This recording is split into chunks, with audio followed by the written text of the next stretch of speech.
আজি মই আপোনালোকক দেখাম পাটৰ কাপোৰত কেনেকৈ দহি গুঠিব। এইখন পলিপাটৰ চাদৰ হয় আৰু এইখন চাদৰত আজি মই দহি গুঠিম।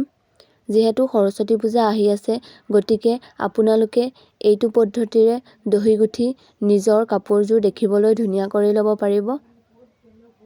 এইযোৰ কাপোৰত দহি গুঠিবলৈ মই দুটা ৰঙৰ সূতা ল'ম, ৰঙা আৰু বেঙুনীয়া ফুল থকা কাৰণে। এয়া ৰঙা সূতা আৰু বেঙুনীয়া সূতা লৈছোঁ। পলিষ্টাৰ পাট সূতা হয় এয়া। ৰঙা আৰু বেঙুনীয়া ফুল আছে কাৰণে মই ৰঙা আৰু বেঙুনীয়া সূতা লৈছোঁ।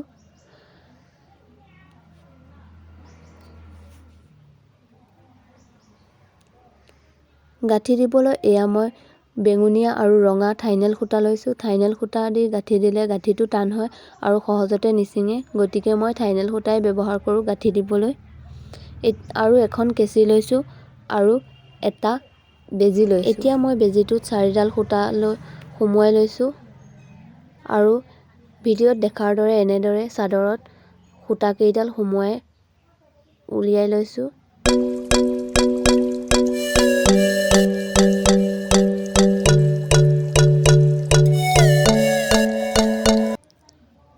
এইটো জোখতে মই 3ডাল ৰঙা সূতাৰ এনেদৰে কৰি ল'ম।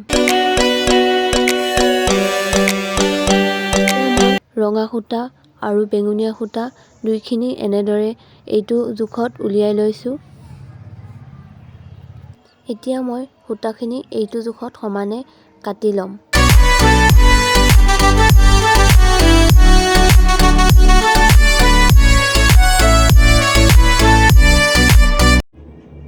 এতিয়া মই সূতাখিনি এনেদৰে লৈ দুটা গাঁঠি দিম।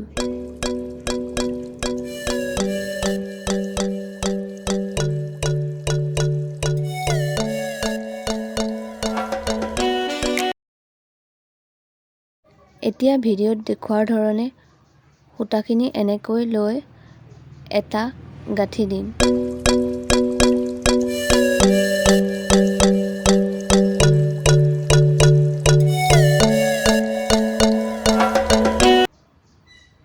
আৰু আনটো চাইডেদি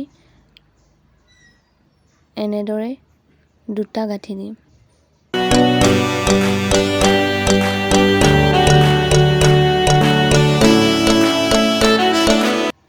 এয়া মোৰ এটা থোপা বন্ধা হৈ গ'ল। একেদৰে মই 3টা থোপা ৰঙা ৰঙৰ বান্ধি ল'ম।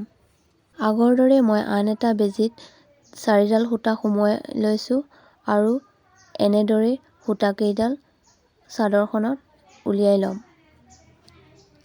আগৰ দৰে 3ডাল সূতা এনেকৈ কৰি ল'ম।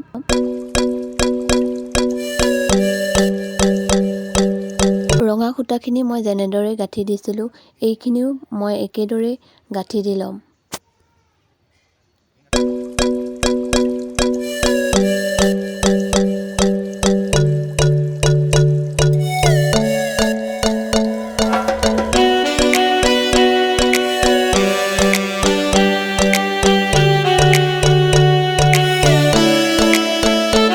এনেদৰে মই চাদৰখনৰ এটা চাইডত গোটেইখিনি থোপা বান্ধি দিম।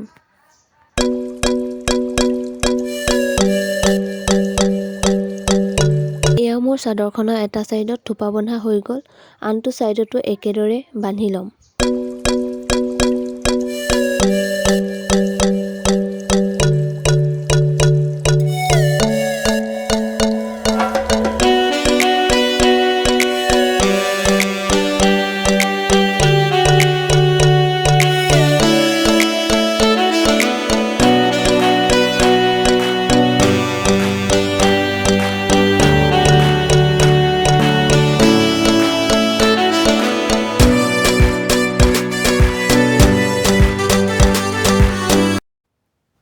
এয়া মোৰ চাদৰখনৰ দুইটা চাইডতে থোপা বন্ধা হৈ গ'ল।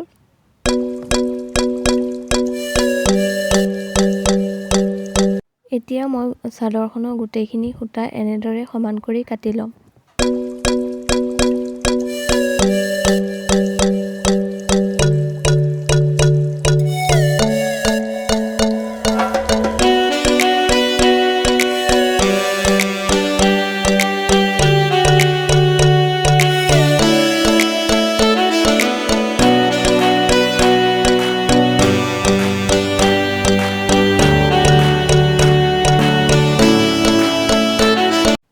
চাদৰখনৰ দহি গুঠা হৈ গ'ল। চাদৰখন এতিয়া দেখিবলৈ কেনেকুৱা লাগিছে কমেণ্ট কৰি জনাবচোন। আৰু ভিডিঅ'টো চাই যদি ভাল পালে তেন্তে লাইক কৰিব, কমেণ্ট কৰিব, শ্বেয়াৰ কৰিব আৰু চেনেলটো ছাবস্ক্ৰাইব কৰি দিব। ধন্যবাদ।